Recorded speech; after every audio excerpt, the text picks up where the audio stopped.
कौन सा सब्जेक्ट पढ़ें और कौन सा ना पढ़ें, किस तरीके से सवाल पूछे जाते हैं।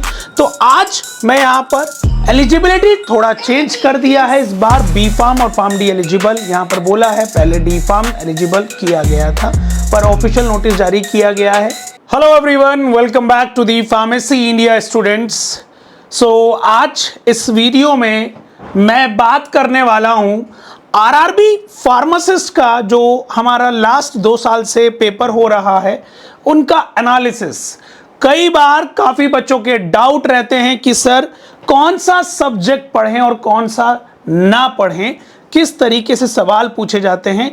तो आज मैं यहाँ पर जो 2025 में आप लोगों का एग्ज़ाम हुआ और 2026 में जो एग्ज़ाम हुआ उनका एनालिसिस लेकर आया हूँ कि किस सब्जेक्ट से कितने सवाल आए थे। तो इससे आपको क्या फ़ायदा मिलेगा? इससे आपको ये फ़ायदा मिलेगा कि उस सब्जेक्ट का इंपॉर्टेंस पता लगेगा जो आपको एग्ज़ाम में पढ़ना ही है। तो सबसे पहले मैं बता दूं 2024 में यहां पर हमें वैकेंसीज देखने को मिली थी 246। इसका एग्ज़ाम 2025 में हुआ। फिर उसके बाद 2025 में फिर से हमें वैकेंसीज देखने को मिली 105 वैकेंसीज। इसका एग्जाम 2026 में हुआ और 2026 में इस बार हमें देखने को मिल रही हैं कि भाई 120 वैकेंसीज अपकमिंग में दिखा रहा है कि ये आएंगी ही आएंगी। एलिजिबिलिटी थोड़ा चेंज कर दिया है, इस बार बी फार्म और फार्म डी एलिजिबल यहाँ पर बोला है, पहले डी फार्म एलिजिबल किया गया था पर ऑफिशियल नोटिस जारी किया गया है कि अब बी फार्म एलिजिबल होगा। तो यहां पर सबसे पहले मैं अगर बात करूं, ये आपका पेपर 2025-28 अप्रैल सेकंड शिफ्ट का पेपर है। 2 शिफ्ट में पेपर हुआ था, second shift and third shift. ठीक है, journal awareness and current affair से 11 सवाल यहां पर देखने को मिले। General science 9।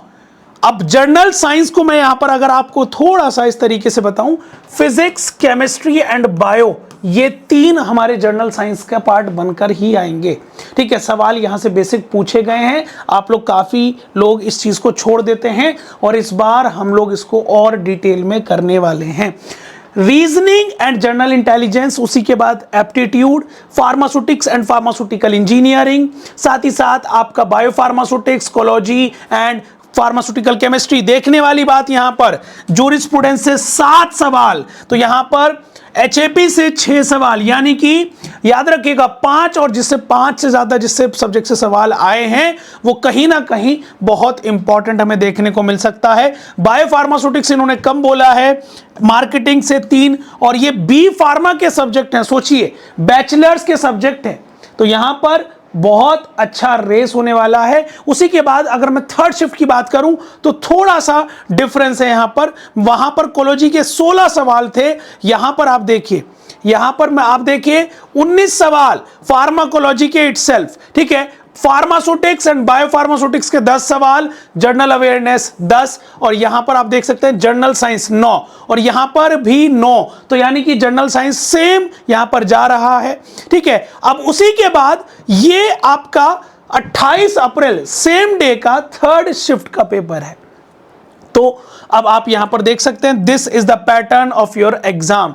स्क्रीनशॉट ले लीजिएगा, व्हाट्सएप पर मैं इसका पीडीएफ भी डलवा दूंगा। साथ ही साथ 13 मार्च, अब यहां पर ये जो 105 वैकेंसीज आई थी उसके एग्जाम की बात चल रही है। देखो यहां पर basic journal science, physics, chemistry, biology, अगर मैं बात करूं यहां पर फिर से 10 सवाल, यानी कि जर्नल साइंस कहीं ना कहीं एक बहुत बड़ा इंपॉर्टेंट रोल प्ले कर रही है। साथ ही साथ फार्मास्यूटिक्स और साथ ही साथ आपका फार्माकोलॉजी, ये 3 सब्जेक्ट तो डबल डिजिट के क्वेश्चन लेकर आते हैं। यहां पर आप देख रहे हैं 10, 12, 10, 17 और 16, तो ये कहीं ना कहीं आपके लिए बहुत इंपॉर्टेंट होने वाला है। फार्मास्यूटिकल केमिस्ट्री में आपका ऑर्गेनिक भी आ जाता है, बेसिक केमिस्ट्री भी आ जाता है, मेडकेम भी आ जाता है। तो इस तरीके से सब्जेक्ट वाइज डिवाइड किए गए। उसी के बाद यहाँ पर मार्केटिंग के 3 सवाल दिए गए हैं। मार्केटिंग जो कि हमारा 2025 में भी एग्जाम हुआ था, उसमें भी पूछा गया था, यानी कि डीएसबीएम अगर मैं इसको कह दूं, ठीक है। उसी के बाद 2026 का थर्ड शिफ्ट का पेपर है। जनरल अवेयरनेस से 9 सवाल, जनरल साइंस से 9 सवाल, और यहां पर देखिए, यहां पर बायोकेमिस्ट्री, ह्यूमन फिजियोलॉजी यानी कि एचएपी 7 सवाल पूछे गए हैं। फार्मास्यूटिक्स से अगेन 17 सवाल, उसी के बाद 10 सवाल फार्माकोलॉजी और फार्मास्यूटिकल केमिस्ट्री से 14 सवाल, ठीक है। फार्माकोग्नोसी से 9 सवाल आए हैं। अब यहां पर देखिए, फार्माकोग्नोसी अपने आप में काफी लोग छोड़ देते हैं। मैं अगर पहले से एनालिसिस करूं, यहां पर पहले में फार्माकोग्नोसी के कितने सवाल आए, आप ये देखिए, केवल 2 सवाल। तो फार्माकोग्नोसी, ऐसा नहीं है कि सब्जेक्ट इंपॉर्टेंट नहीं है, सवाल चेंज हो सकते हैं, कोई स्पेसिफिक वो नहीं दिया गया है कि इस सब्जेक्ट से इतने आने ही आने हैं। बट यहां पर इसको डिस्कस करने का मेन मतलब ये कि आपको पता लग जाए कि किस तरीके से क्वेश्चन आते हैं, ठीक है। अब काफी बच्चों की तैयारी में बहुत सारे डाउट रहते हैं कि सर हम तैयारी तो करना चाहते हैं, पर कैसे पढ़ें, तैयार कौन से टॉपिक से शुरू करें। सर हर एक चीज कर लेंगे जैसे कोई गाइड करे। सो फार्मेसी इंडिया उसी चीज को ध्यान में रखते हुए 1 अगस्त से लाइव क्लास बैच लेकर आने वाला है, जहां पर आपके live classes DPP test series complete शुरुआत से होगा, 0 से होगा।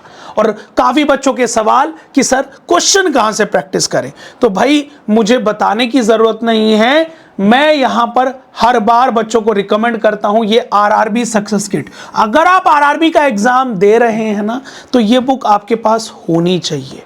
वाई? बिकॉज इसकी 50,000 प्लस कॉपीज सोल्ड आउट हो चुकी है, और ये फ्लिपकार्ट, अमेजन, मीशो इसका मेनली प्रूफ है, ठीक है। 1.6 के रेटिंग के साथ ये बुक हाईएस्ट बनी रही है।